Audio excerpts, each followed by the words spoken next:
Hi, I hope this weekend finds you well. So recently I happened to have joined one of the social media platforms that I have been reluctant to join over a long period of time, and that's TikTok.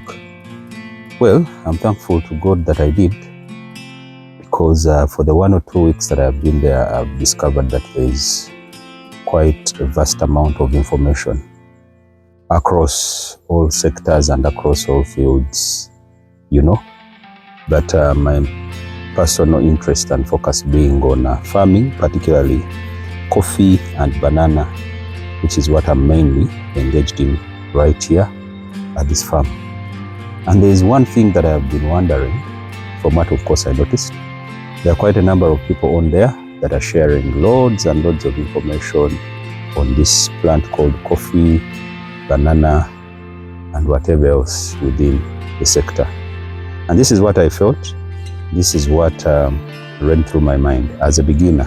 I must have mentioned previously that at this very plantation, this is my very first time, not even just at this very plantation, but generally this is my very first time to engage in coffee farming. I have never been mentored by no one, at least in my lineage. I said that over the other weekend on how to grow coffee. That maybe I copied the example from someone, or maybe an uncle or a grandfather or something. Nothing. This is entirely and completely the very first time I'm engaging in coffee farming. It's been 1 year. Now I can say it's 1 year and 8 months.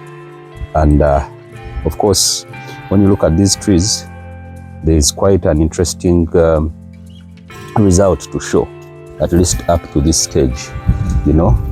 I believe the camera can show you how this tree looks like.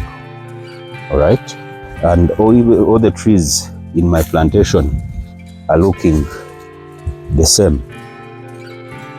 Even when you look at this one, you can see the beans everywhere, and on top of the beans they are even flowering at the same time, developing new seeds. Even if we are to take you all around, the same is happening. And even you who is watching on camera, I believe you can say that the result is really exciting. Now you could be saying, what is Gideon trying to tell us? This is what I'm trying to say, my dear friends. This one is a message for the ones who have or who are planning to start out to venture into coffee farming like I did myself 1 year and 8 months ago. Now, that there's a lot of information on the media which gave me quite a feeling that someone might actually end up getting scared to start their own journey, because there's a lot of information. Different farmers are sharing different things in terms of the inputs they're using, in terms of the approaches, when it comes to management and maintenance of these crops after putting them into the ground.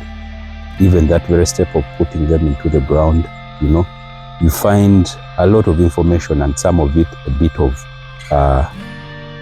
varying from the other. And like I said, which might end up scaring or discouraging the one who wants to start or who is planning to start, because the grace to start is usually a challenge to many, most especially when someone has to deal with a lot of information. Because what we are usually looking out for is, what are those practical steps that I'm going to take in order to be in position to start something of my own and be able to achieve my desired end. So this is what I want to tell you as I finish. What a note from my own story. The fact that I started with the mindset that there's no way I'm going to be able to progress if I don't start. Yes, I went and benchmarked on a few farms, not many. It was one actually in the beginning. Now I have visited quite a number of farms, but after I had already established this plantation, I watched a few YouTube videos in the beginning, but now over the space of 1 year and 7 months, I've watched quite an amount, but already when my plantation is here. So what I set out to do in the beginning was to practically learn the journey. That's why I call it a journey. And what a journey it has been up to this point. And of course the journey continues. But why I want to encourage you who wants to get started is that You will not have all these variables fully formed and all put together in the beginning. In fact, you may end up even getting scared. Just pick a few practical steps, get your land ready, get started, and figure out whatever it is else that you might want to know or that you might need to know on your journey while on the journey already. I'll finish with a quote from, I think it was from Mark Zuckerberg, the founder of Facebook, who said that ideas don't come out fully formed. They only come or become clearer as you work on them. So start your journey today. This will only make sense when you get going, when you hit the road. Otherwise, too much information out there might end up discouraging you. You might find yourself failing to pick out which one to work with, and you might find yourself being discouraged from taking even that first step of action. So my dear friends, that's my message for you today. I'll keep sharing on the same subject, on how you can also be able to achieve what I've been able to achieve, what has really worked for me. Not so many steps, by the way, but here we are. So until next time, may the good Lord bless you. Cheers.